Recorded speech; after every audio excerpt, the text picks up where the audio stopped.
Good morning. It is Monday morning. I got my cold brew freshly showered. It's very hard water. That's why my eyes look the way they do. I apologize.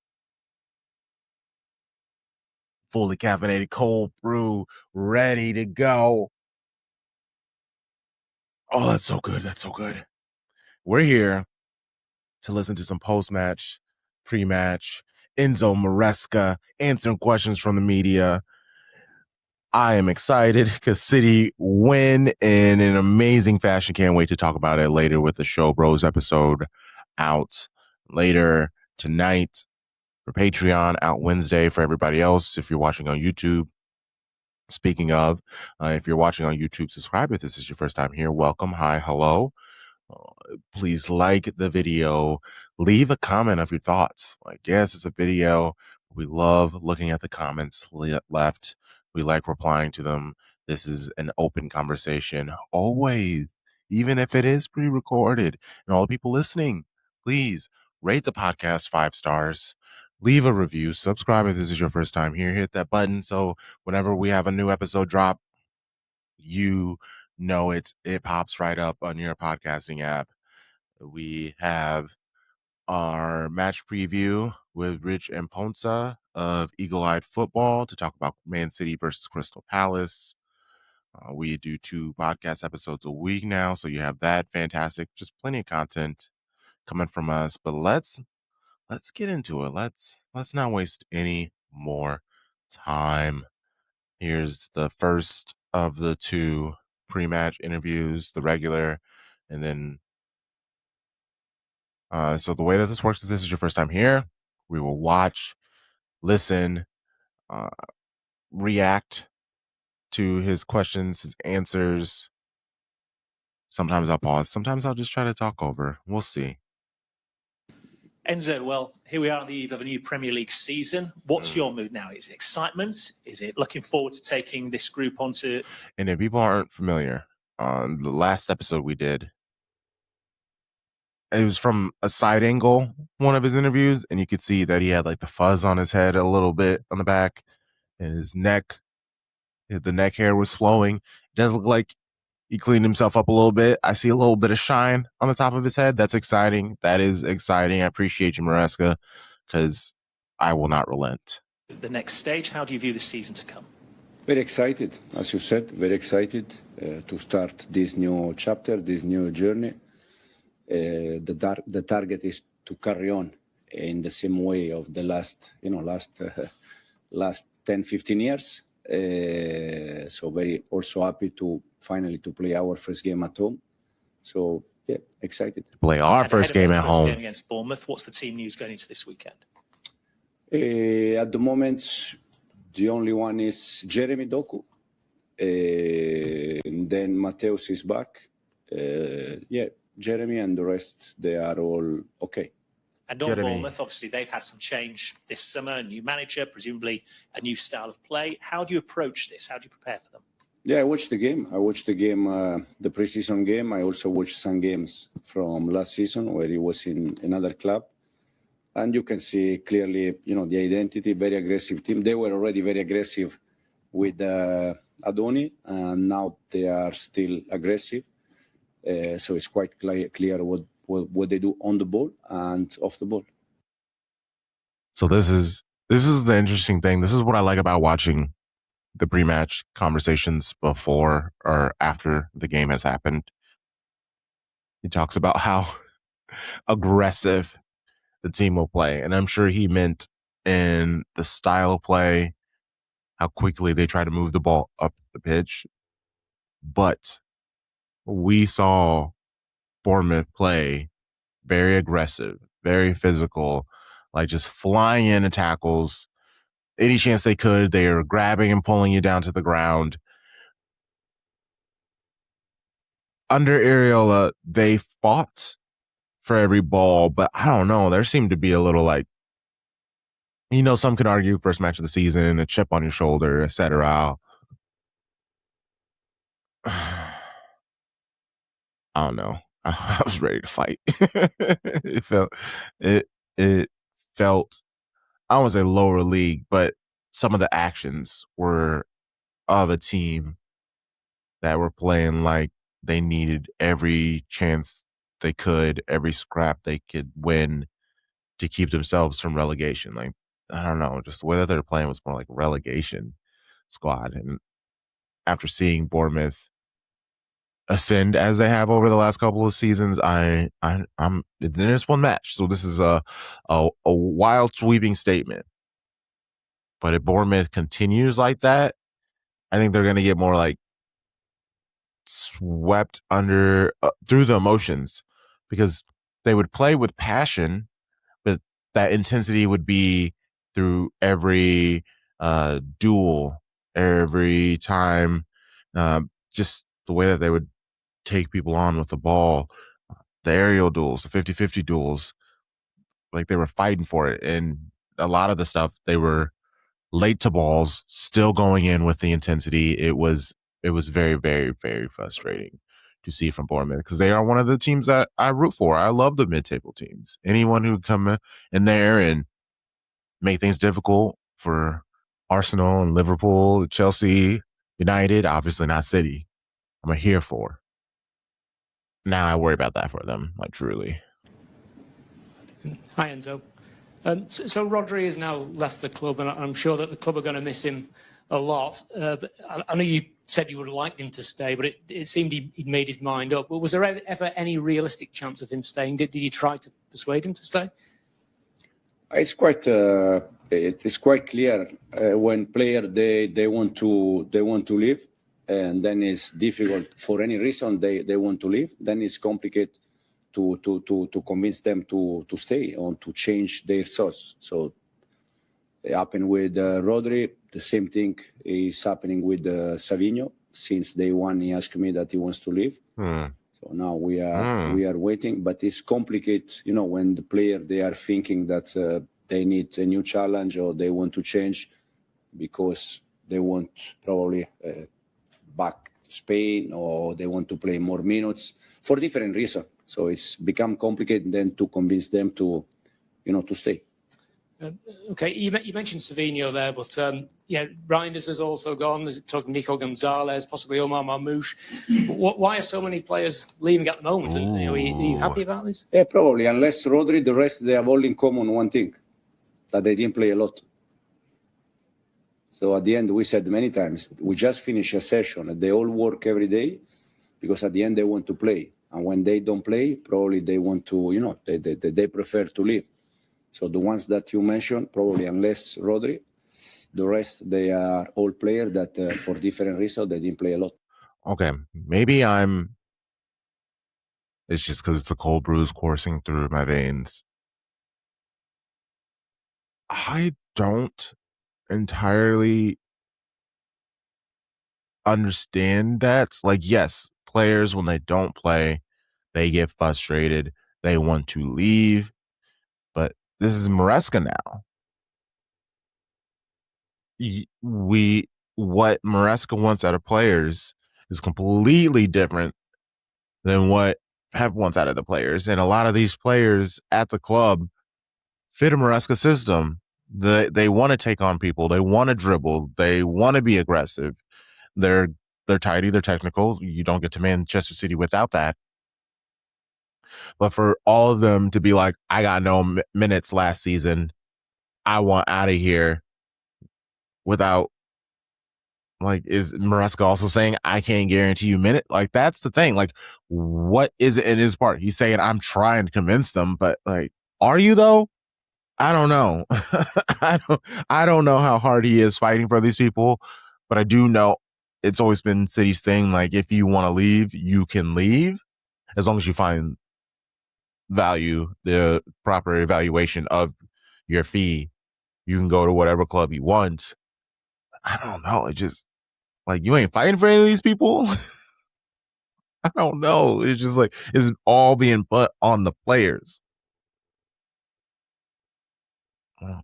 But also, see, like, I talk things out since I don't have a show, bro, to be like, Crunk, you're overrating the things. Now I fix it. And it's like, also, Nope. I just need more out of him. And he's not gonna admit, I'm not really, I don't really care. When 6, 7 players leave and all you have to say is, they didn't get minutes last year. I feel like there's more. Like there has to be more. It's not that simple. Life is never that simple. So picking up on that, Enzo, do you expect Omar Marmoush to leave? Is that deal with Spurs going to happen, do you think, at this stage? I don't know. Omar is still here. It's still with us. It's a different situation than Savio, and we see what's happened. Is he a more difficult one to let go with the challenge of having to try and sign a replacement striker with 11 days to go of this window? I think it's always complicated when player leaving and someone has to arrive if you are not ready. But we see if Omar stay or we see what's happened. For sure, we are going to have more option in case player they go out. As I said already a few times, if they go out, some has to arrive. Given there are only now 11 days of this transfer window left, do you have any concerns that you are, as a club, leaving it very late to build the squad you'll need to compete for the Premier League title? No, I'm not worried. I'm not concerned. Since day one, we know exactly what we need. We are working together with the sport director, with the club. And again, it's 10 days to go, 11 days to go, and many things can happen. Just regarding City's interest in Enzo Fernandez, just from your understanding, where do you guys sit with that, with the Chelsea deadline having passed? And do you expect to still push for Enzo having played with him at Chelsea? Unfortunately, I need to answer always in the same way. Enzo is a Chelsea player, and I'm not going to talk about players that they are not... fuck that guy. They are not with us, first of all, because I think it's lack of respect. And second, because I don't like when different manager, they talk about our players.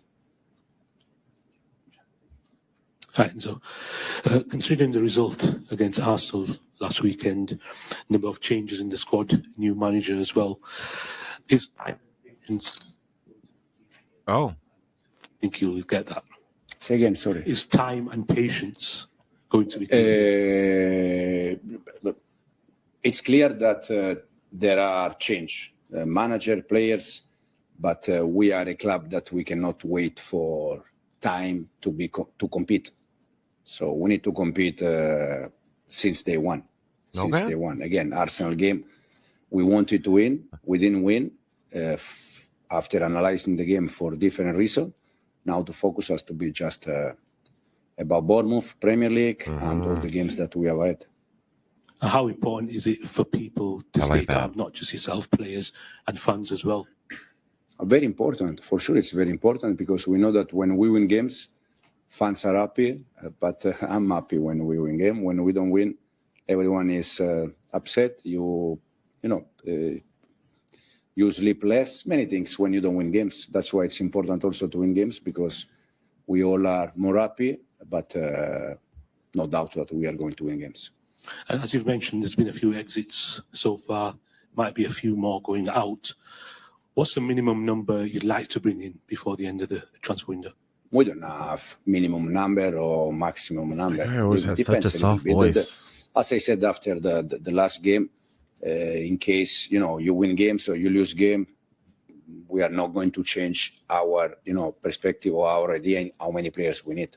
We know exactly what we need, how many players we need, and then we see now in the next 10 days.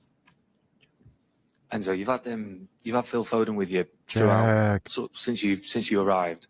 I mean, we saw training in South Korea. Looked like he had a really good session. Everyone always says that he trains really well.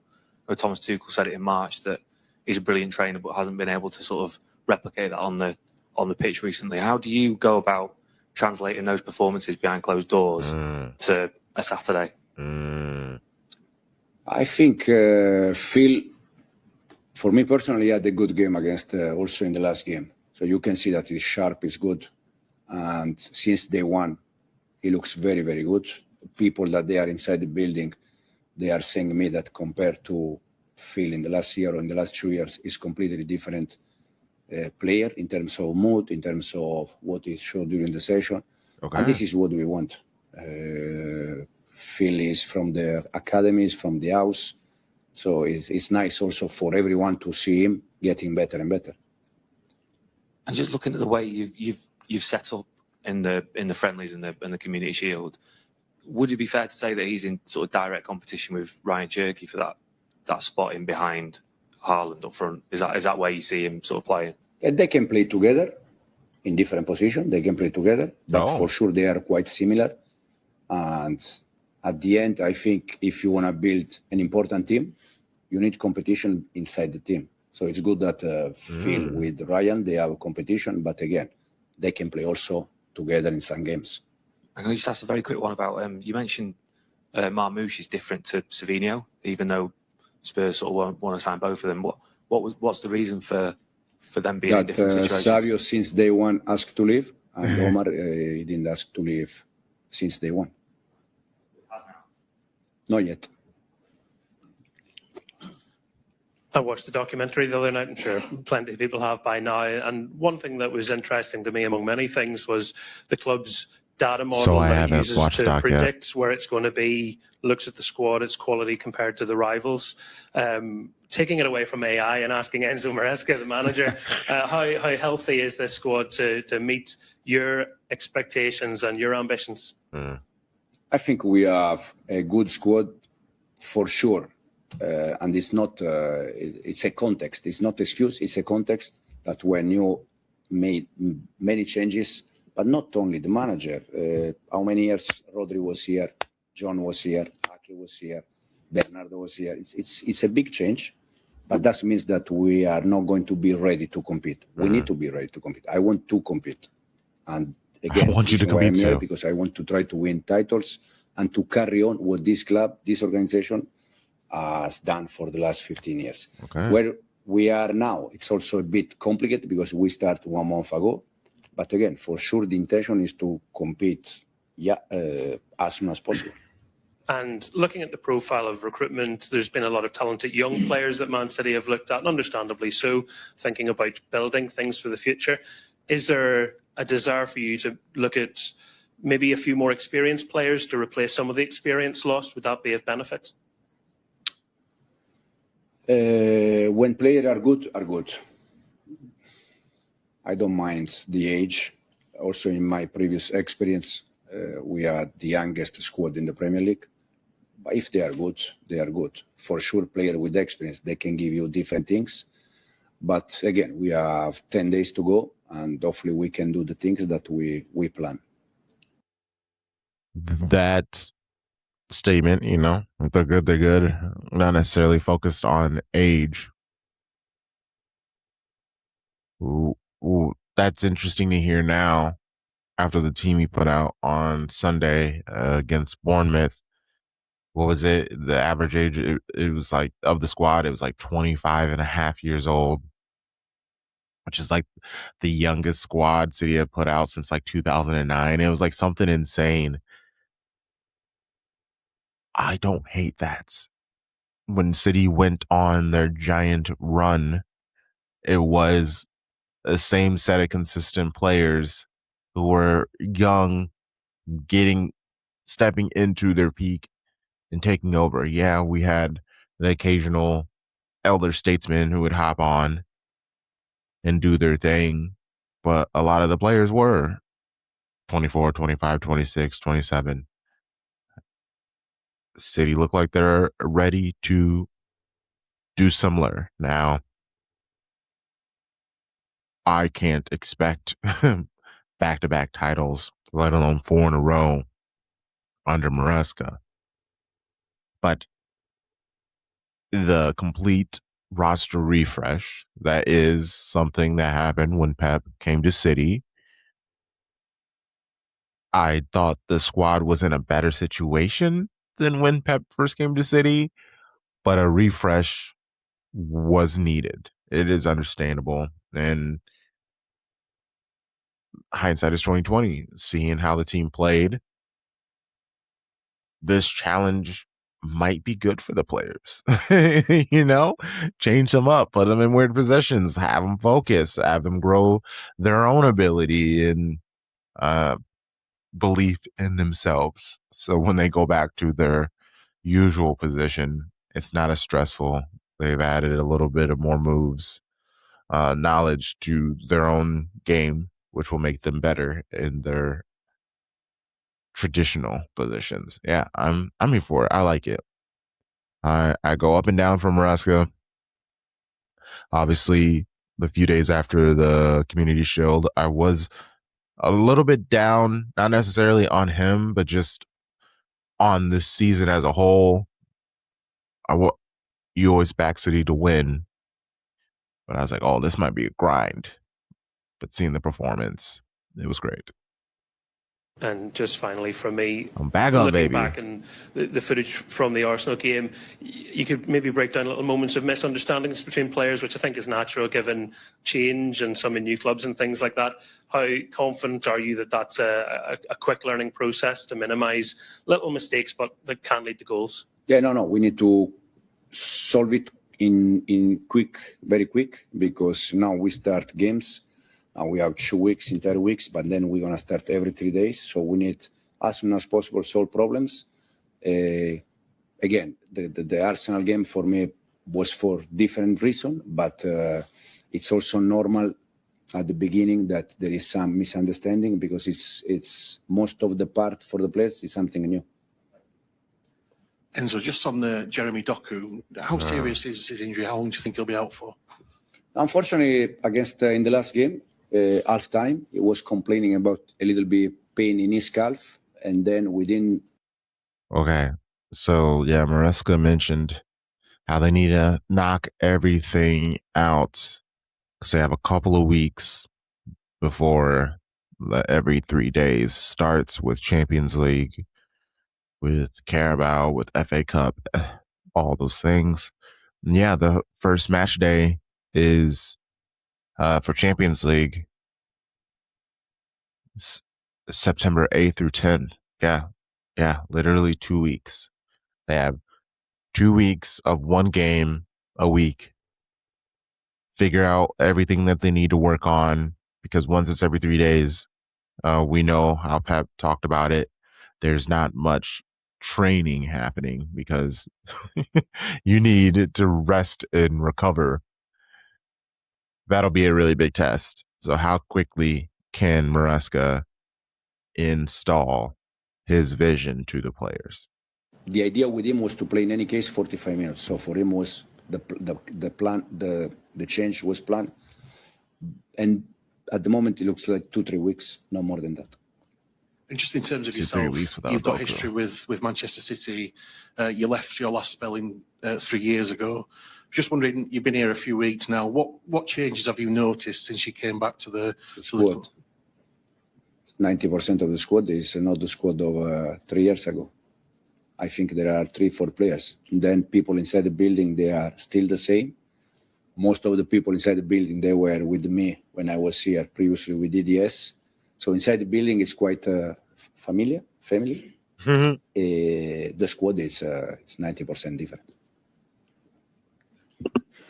Hi, Enzo. You mentioned wanting to continue the work the last 10, 15 years. It's an argument to say that the club is in the biggest state of flux in that sort of time span, the last 10 or 15 years, with all the players that have left, etc. When you agreed to take this job, which I believe was kind of the new year, or certainly start of this year, did you understand it would be in such a state of flux, change? Yeah, first of all, the contact with the club was not at the beginning of the season, at the beginning of the year, was almost at the end of the season. I knew exactly that there were change, not only the manager, but also in terms of players. Clean that up. The club know exactly where we are. This is the most important thing. What do we? I'm sorry, so delayed. He was like, "Let me clean that up." It wasn't at the beginning of this year because that's illegal. It was after the end of the season is when we reached out to him, even though Chelsea said they fired me because Manchester City was sniffing around. Oh man, I love it. I love it. You know, protect the club. I love it, Maresca. You're a City man now. Let's go. Need and the club. First of all, the club. They know that we are changing, and I was completely aware of that. So, from your point of view, in English we sort of have a phrase. You can have a bit of a hospital pass. I don't know if you know this phrase in Italian, where you're like, "Oh, thanks a lot. You've had me this sort of thing." Is that how you're viewing this, or is it optimistically as a great challenge? No. I said day one. I feel for me it's a privilege to be here. It's a huge club, huge organization. I'm convinced because of the player and because of the club, because what we can do, that we can achieve something important. Now it's normal that it's not something magic day after day. It's something that you need to build, and we're gonna build. Love it. Love it. We're gonna build. All right, let's keep it moving to the embargoed pre-match. And this is where hopefully someone asks some good questions, some of that real stuff. Talking about the club and taking over, and you need to start winning straight away and things like that. When you've spoken to the club about targets for this season and what would be a good season, have you had those conversations? And would it be like trophies or league position or performances? Like how are they seeing it, and what's the demand for you? At the beginning of the season, you don't set target in terms of trophy. The target since day one has been quite clear with the club, with the players, is to compete, to arrive March, April, to be there, and then we see what's happened. Obviously, you've talked a lot about transfers. Okay. Everyone have been asked a lot Keep about transfers. expectations How low. many players need to still come into the squad? But does it feel like something's a little bit missing at the moment? Obviously, with the World Cup, it's not been easy to do transfers early, but going into the season on Sunday, there are obviously gaps in the squad, and it looks like there's more players leaving than coming in. How does that feel heading into the season? I think it's a feeling for most of the club, not all the club, because some club probably they prefer to do the business at the beginning or at the end of the previous season. I think we are almost in the same situation, all the club. It's 10 days to go. Hopefully we can do the things that we need to do. Does help that there are players that for different reasons they want to leave. This is for sure, but we need to adapt, and also we don't want to keep here players that they don't want to stay, for sure. I agree with him. I feel like most of the clubs in the Premier League aren't finished with moving players, bringing players in, at least at the top. Maybe Arsenal are, because a lot of their squad is already like situated. They really just needed a piece here and there. But a lot of these clubs, we're still hearing movements. We're still hearing things happening. You need one player to move in order to make some other things happen. With the World Cup delaying things, yeah, I don't think City are in a particularly bad spot.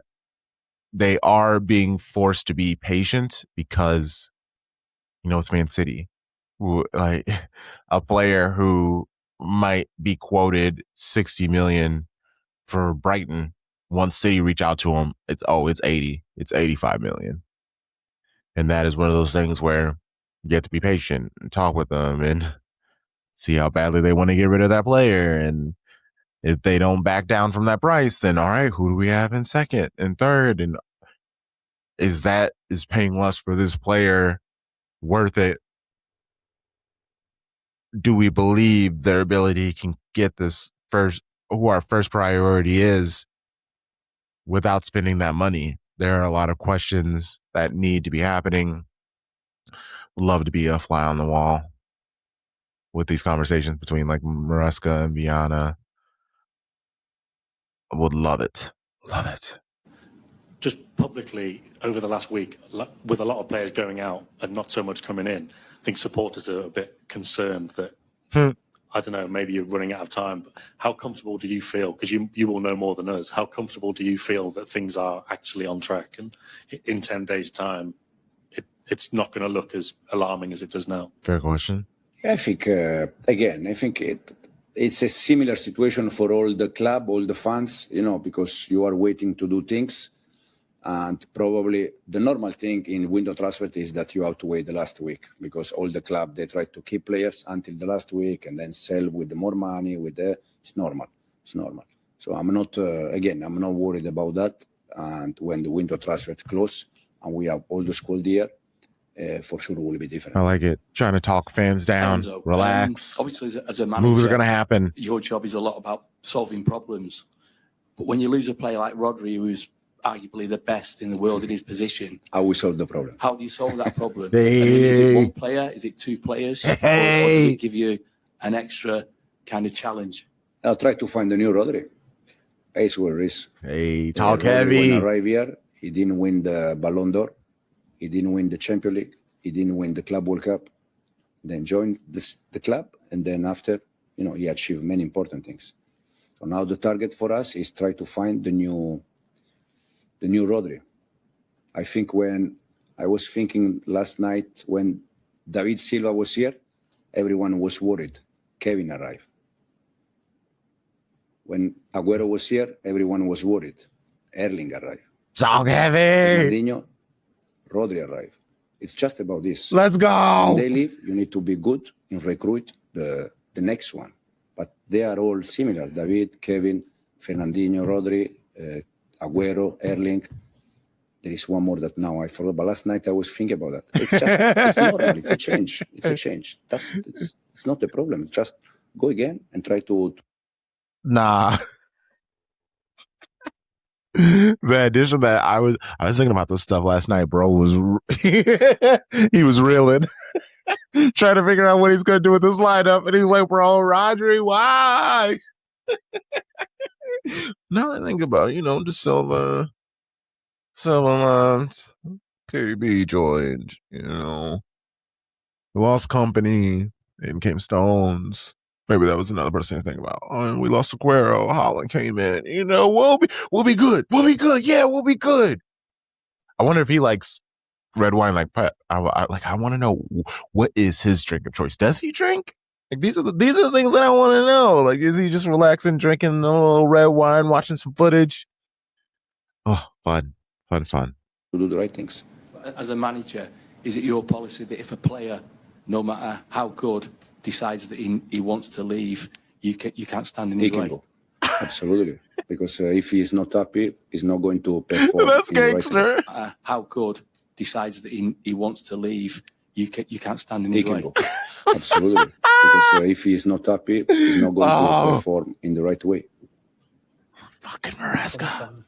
Hi, Enzo. Let's go. How have the players reacted to losing to Arsenal? The reaction was good in terms of was good and normal, because it's normal that you are upset. Straight after the game, we were all upset. Again, we wanted to win, we didn't win, so it's normal reaction. But since I think Tuesday that we start to week and we start to prepare Bournemouth game, you have to, you have to switch off one thing and try to be focused just in the next one. So it was 2 days where we were not happy, but now the focus has to be Bournemouth. And how have you found working with the players? Because obviously they're so used to Pep Guardiola, but they must be quite motivated, I guess, to try and impress you and your staff as the new people in charge. Yeah, they are working very good. They are working very good. I told you already many times in the press conference that since day one, the attitude, the behavior has been very good. For them also, it's not easy. You have to think that, as you said, when you work with the same person every day, it's and then change. It's change everything. I'm an actor, and I work with the same director, and I make movie for 10 years. Suddenly, the director changed. Me as an actor, I'm still thinking in the same way I was with the previous director, but now the director is new, so I need to adapt. It's complex, it's not easy. That's why I'm saying that it's a contest. It's not an excuse, but require a little bit time, but we need to compete as soon as possible. And you mentioned sort of competing in 4 competitions. How many players do you like to work with in your squad? I think we have 3-4 academy players that they're going to stay with us because they impressed me in preseason. That is Caden, Samba, and Ryan Macedo. They're going to be with us. And then we need, for me personally, we need 21, 22 players, around 20 players, plus these 3 young, full of energy. We are happy. Oh, man. Again, Maresca, he's doing what is needed. He's saying what I like to hear. I'm in. Like, Maresca, God damn it, you did it. I'm in. I'm all in. Especially after the win, the comeback. Yeah. Let's go. All right. So this is post-match after City have their massive comeback win at the Etihad for the first match in the Premier League. 3 points earned. So, firstly, just tell us about the decision to play Mark Gahey in midfield and how you think he did there.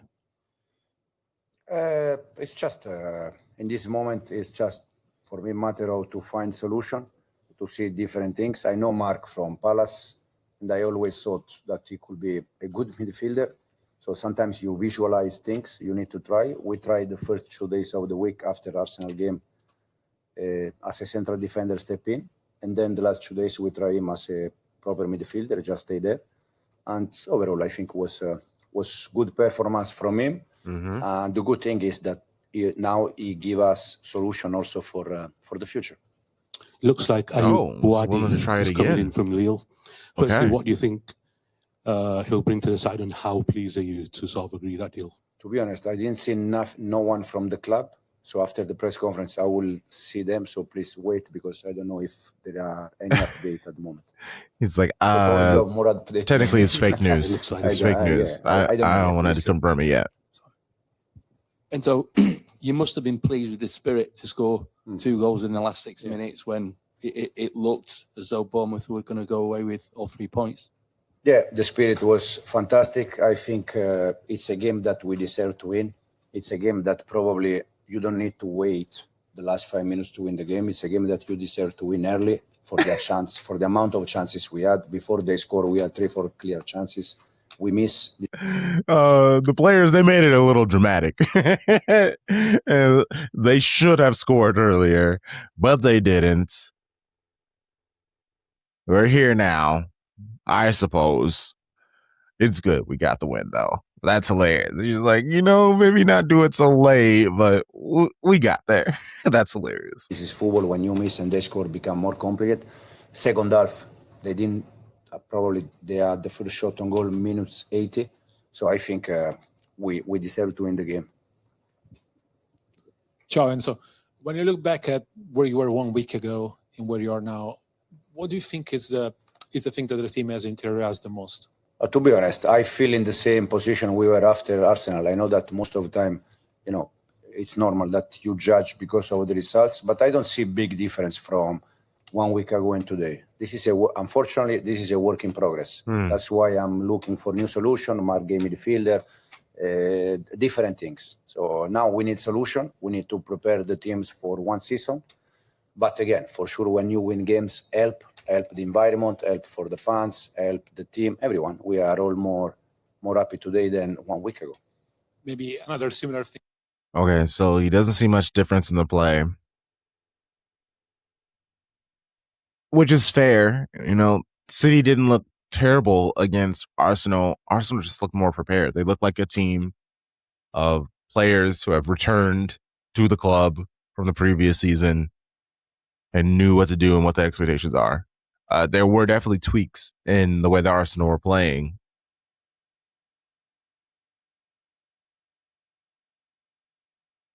It kind of stressing me out, though, because it's just like, if there wasn't that big of a difference, then the gap between City and Arsenal are still massive, or maybe he's just, maybe the word massive is extra, that there is a gap between City and Arsenal, or maybe he just doesn't even see the gap, where it's just like, we're right there with them. We just got to tweak and score the opportunities we present ourselves with. Into 1 week ago was the defense probably not doing its best on the goal. What can you do to improve on that? Again, I think Premier League, if you think about Premier League game, it's not going to happen that you don't concede nothing. It's very difficult. It's very rare. I think we conceded, the first goal we conceded was the first shot for them. Then after that, they had 2-3 dangerous moments. But again, it's normal that you concede something. It's how you react. I think the reaction from the players was very good. We have still, unfortunately, we have still 4 or 5 players that for them is pre-season. Erling, pre-season. Elliot, pre-season. Margay, pre-season. Nico Rally, pre-season. They arrived 10 days ago. I think Bournemouth, they didn't have players. I mean, all of them, they start at the beginning of the pre-season. So it's a huge difference in terms of physicality, but we are going to be better and better. Hi, Enzo. Ryan Cherky's another player who came back 10 days ago. What have you made of working with him so far? And what about his impact today when he came on? Yeah, the impact was unbelievable. But it's that kind of player. I like Ryan. I told him also after the game. Again, sometimes when you plan a game and you have already inside the pitch 4 of 11 that they arrive late, sometimes you think, if we go 1 more 5, probably the difference is 2, you know. And sometimes also you plan for the last half an hour, second half. So I think what they have to do when they don't play from the start is what Ryan has done today. Just be ready, go inside and try to do the best. I think he said before, under Pep, he would tell him if he wasn't happy when he wasn't starting. Have you seen that side of his character so far? Ryan is quite nice and clear boy. If he's not happy, he wants to show. If he's next to me and he's not happy, you all realize that he's not happy because he's doing anything just to show everyone that he's unhappy. So I know that he was not happy today, but at the end, I'm here also to take decision. Do you see him being ready to start? I honestly, the transparency in the way that Maresca talks, it came off as like prickly at Chelsea, but Chelsea's so chaotic. It almost made sense where he was being truthful because it was like there are powers at B that are making it known that I'm the bad guy, but I gotta just let you guys know what's actually going on. And even in this situation, he's just like, yeah, if Ryan's here and he's not happy, he's gonna be looking like that photo of Julian Alvarez at the end of the Atleti match, just like throwing a temper tantrum in the seat. That's hilarious. Shout out to you, Maresca. Please keep the transparency, the honesty, the truth flowing, because I will be here to enjoy every second. Goodness gracious. Games again soon now that he's up to speed. Yeah. But even today was a doubt until the end. But it's because we had already 4 players inside the pitch that physicality, they are no good. So just going back to Mark Gahey, do you think that's a long-term solution where you could sort of use him more readily in that position? It's a solution. I don't know if can be for the next game again but it's a solution. Now we need different solutions. So when you visualize and then is good. So in the future when you need, that if he's going to play there, it's going to be good. So it's another solution for us. Fair. Is that sort of dependent on what happens in the next week to 10 days as to sort of who you bring in? And No. It's just again, it's just to have. It's not linked to if we buy player or we don't buy player. It's just because today we plan to win the game. The idea was also to have more physical in the middle. I think Elliot, him, Nico Rally also because they are physicality team. Yes. And Marco was good. Yes.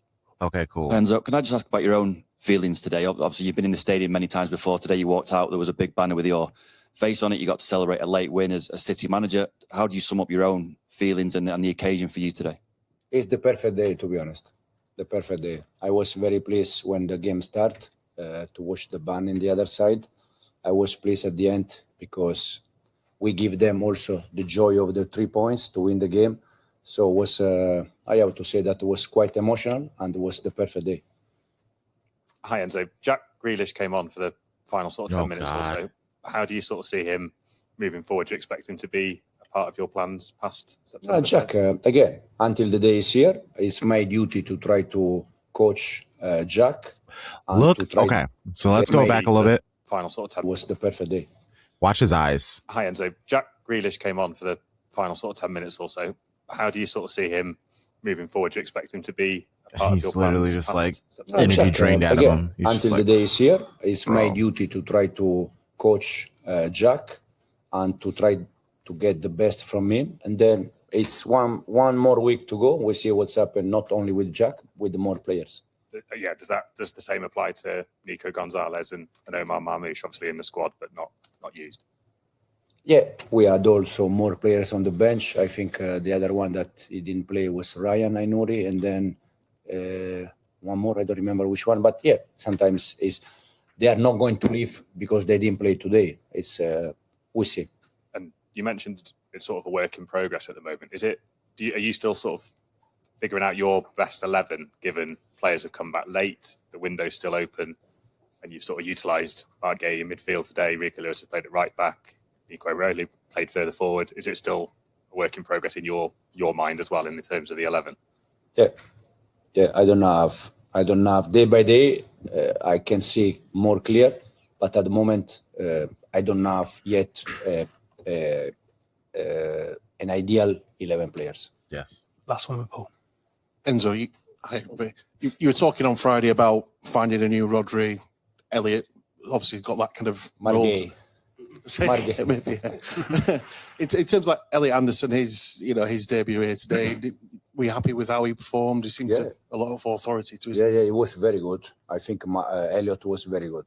He was very good on the ball. He was very good off the ball, and good feeling with Elliot that he's going to be better and better. He was, for him again, it's like pre-season. He arrived 10 days ago, so the feeling with him that he's going to be very good for this club in the future.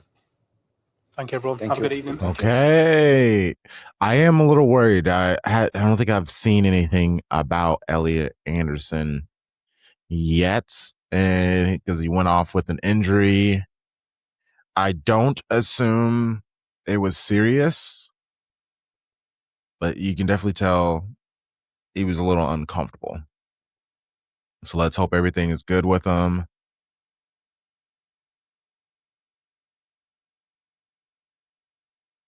All right. That was it. Sorry, I got distracted by watching the video of Mark Gahey, Elliot Anderson, and Alex Scott all having a conversation before the match or maybe after the match. It's like, oh, okay, interesting. Bring him to City, please. Let's go raid Bournemouth again right now. So everyone, yes, please. Thank you for enjoying. Thank you for watching. I hope you enjoyed it. A like, rate, review, subscribe, all of those other things. More stuff out soon. Until next time, see you soon.